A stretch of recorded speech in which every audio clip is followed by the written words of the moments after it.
Hi, and welcome to the Kale Houser Leadership Secrets podcast. Today we're going to discuss salary or hourly.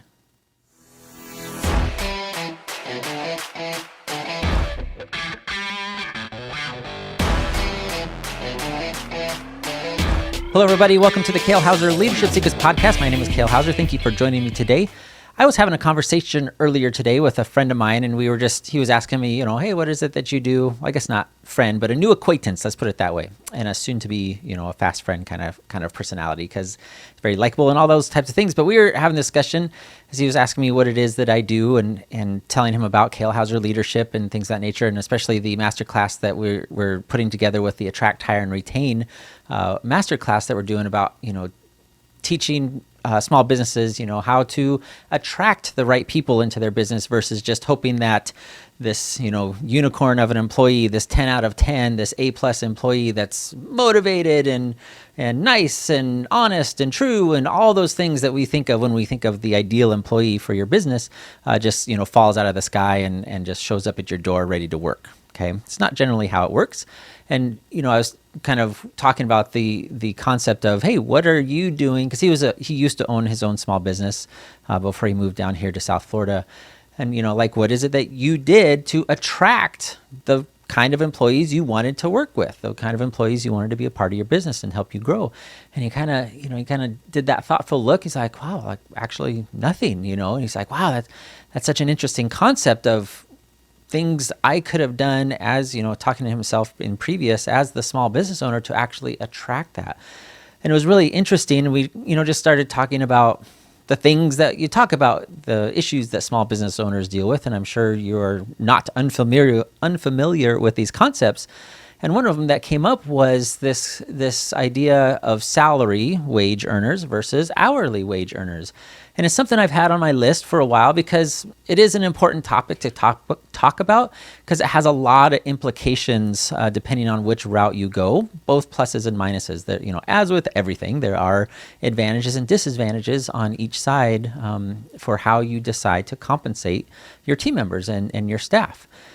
And he had mentioned, like, yeah, I had this young lady that used to work for me. He said, he put her on a salary position because and as I found out as this conversation went on, he is very much a work. Like, you should, he wants to be on salary because he feels that he won't be able to get everything he needs to get done for any sort of position in 40 hours, right? And he feels guilty or just doesn't justify, charging 20 hours of overtime every week. So for him and that type of personality, right, he's applying that to pretty much everyone else that he's bringing into his world in the form of expectations of a very high work ethic, sacrificing personal time in order to help the business grow, and all those types of things that are very common traps that business owners and entrepreneurs fall into, is having, right, the same expectation of other people that you have of yourself, because that's what it took for you to get this business up and going. So you expect people to, sacrifice their family time and put in all these ungodly work hours and just go crazy with getting the business up and going because you're invested in its success. But he was talking about this young gal, and he put her on a salary, and I get the impression it was more like I don't know if store manager is the right word, because I don't think he was big enough necessarily for a store manager, your traditional concept of a store manager, but somebody that actually helped him run their physical location, their store up in Memphis. And then, he said pretty soon, yeah, she was calling in sick, occasionally, no big deal. It happens, right? People get sick. That's the world we live in, no big deal.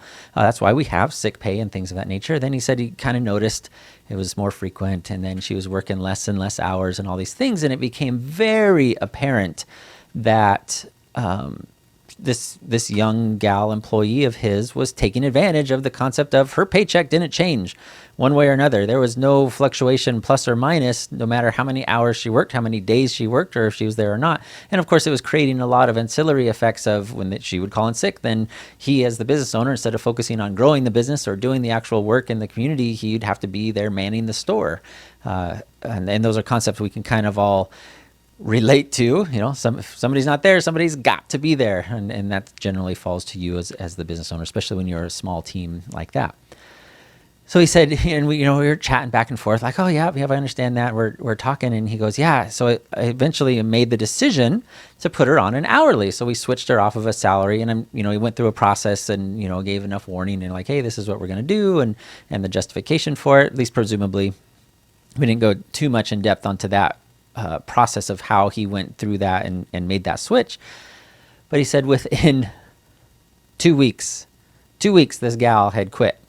Right?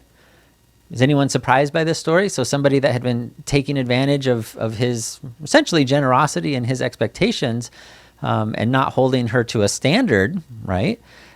That now that he was applying the standard to where her income was directly based on the number of hours she worked, which was based on the clock in, clock out at the physical location, that it was no longer a good deal for her. So, and which is all kinds of fascinating, because then you get into, well, where else, girl, are you going to find this type of job? And maybe they think this is normal, that they can go find other similar, compensation for hour inputs and stuff. However, so we won't get too much into that. But then we got to talking a little bit further, and he was talking about his wife and the struggles that she's dealing with in the company that she works for, about same thing of a salary employee that was essentially down to like 20 hours a week that they were working. I'm going, man, sign me up for that. Like, where can I earn a full wage salary for working 20 hours a week and no expectation of me showing up and putting in the work? And it was just so fascinating that I just really got to thinking about this concept of salary versus hourly. Now, certainly with my military background, it's all salary, right? Anyone can go look up military pay tables. You can see exactly how much I was making between my base pay, my housing allowance that you get, and that varies by location, right? Obviously, you make more if you're stationed in, downtown LA versus middle of nowhere, New Mexico, or, lower housing cost places like that. And then same thing like flight pay. I was getting flight pay and all those types of things. So you can see exactly any military member, if you know what their rank is and how many years they've served, you can see what they make. So that was all salary.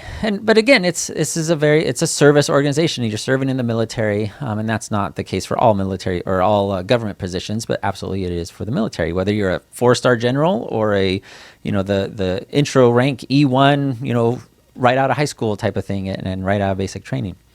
But I've also been in jobs where it was hourly.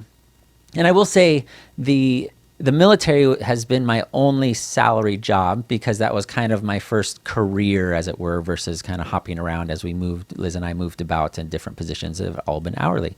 And I wanted to go through some of these reasons why you specifically in your business would want to have a salary employee versus an hourly wage earner as you go through that. So let's start with salary. So typically when you're looking at somebody at salary, this is historically a higher wage earner. This isn't an entry-level employee that's manning your cash register or anything of that nature, or stocking your shelves, or even not including your commission-only type people. If you've got a sales force that is 100% commission, or you pay them a base salary, cost of living, but something that runs on tips or commissions of nature. But typically your higher wage earners, this is your store managers, your executive suite, any sort of partners or outside salesmen may be salary type employees. And along with that, as you've implemented this compensation package, the reason that you would go a salary route is because there is some form of alternate compensation / bonus package that goes along with that.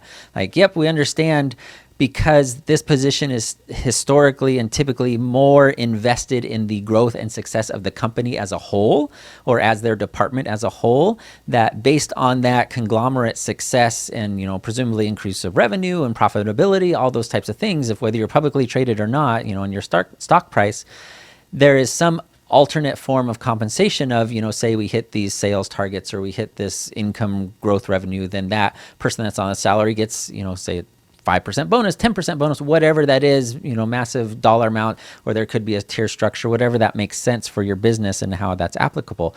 But historically with that salary position comes an additional form of compensation to really help motivate and provide that, hey, we realize you went above and beyond. Like, yep, we base this on a 40-hour work week, but we know you've been working 60 or doing these things to land these big clients, and you really helped us grow. So here's this, additional compensation package.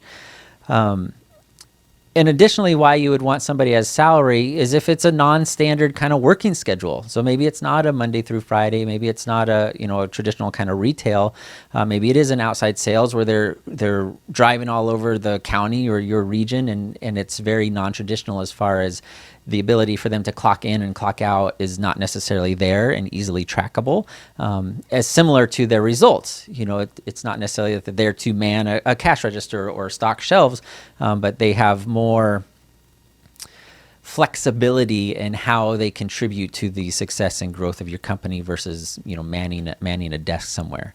And then two, certainly seasonal. If you work in a job, whether you work in a resort type area where you flux and minus, and you understand during your high season they're going to be working a ton of hours, and you just kind of get through it, with the understanding that as you get into the off season, your tasks and requirements are greatly reduced just by mere factor of the traffic coming in and through your business, right? So that may be a reason to go a salary, because your people aren't starving in your off season and then riding around in the lap of luxury in your on season. But yeah, like I said, something to consider with salary is typically, and this is a key part, is that there is some additional form of compensation, because that position is its main focus is to contribute to the overall success of the organization. And then hourly, on the other hand, is very transactional as nature, right? It's you clock in at 8 in the morning and you clock out at 5 in the afternoon, or whatever those hours are for you. You do your 8 hours, 10 hours, anything of nature. It's very in, out. I give you X amount of time, you give me X amount of dollars or X amount of benefits, whatever that is. And this is more lending itself to shift work, right? To set hours, whether you're a retail location or an office or anything of that nature that has set operating hours. A lot of, just this kind of makes sense, right? I'm kind of going over what I'm hoping is the basics as far as the understanding of this. The hourly is more geared towards that. And then that positions that are hourly, this is not across the board. It's not, of course, 100% solution, but typically they are not as dependent on the overall success of the company, right? So you run your pizzeria and you hire a busboy. Well, that busboy is going to get paid their, whatever, $10, $15, $20, $80 an hour if you're in downtown LA, no matter how many pizzas you sell or not, right? You owe them that money, and it's not at all based on their performance as a busser in your pizzeria, type of thing. So there's less investment. And the same thing with that young busser. I'm saying young busser just as an example, kind of more your entry level type position.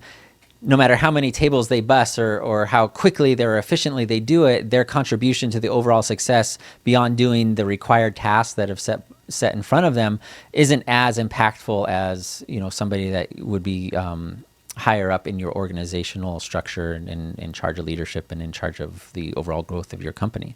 So hourlies typically have less investment in the success of the company beyond just, hey, I want to keep everyone in business and customers coming back, so I have a job and I keep getting my paycheck.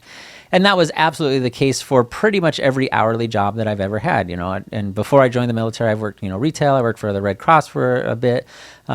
But they were all very transactional. I showed up to do a job, to do certain tasks.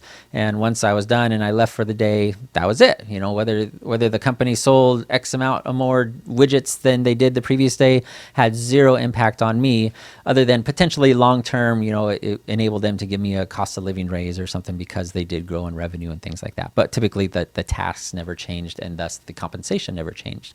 And outside of the rare Christmas bonus, at the benevolence of the owner of the company, there was no additional, compensation, things of that nature for those types. But what are some of the what was I going to say? The reasons that you have found, that you have run into, and it could be like my new friend's, story of, hey, I tried it this way. It really didn't work. It was taken advantage of. And so we switched it to the other, on either side of the fence, salary versus hourly. Or I tried it this way and it was awesome. Like, it was the perfect fit because it was that type of position. I'd love to hear those comments. I'd love to hear those stories. Shoot. shoot me an email. I'd love to have you on the podcast, and you can and let the rest of our audience know, so we can all kind of learn from that and share that experience together. That would be fantastic. Make sure you visit kalehouser.com. Hopefully you're seeing this on YouTube and seeing the live version, or not the live version, but the not too delayed version as the episodes hit. We're working diligently to get that up and running so we can get the YouTube channel going. Please, a like, comments, subscribes, and shares are fantastic. If you care at all about the channel and what I'm doing and find benefit in the channel, please take that second to kind of hit that heart button on whatever platform you're on, and even just share it to your social media to take people so they can start finding it and gaining from this knowledge.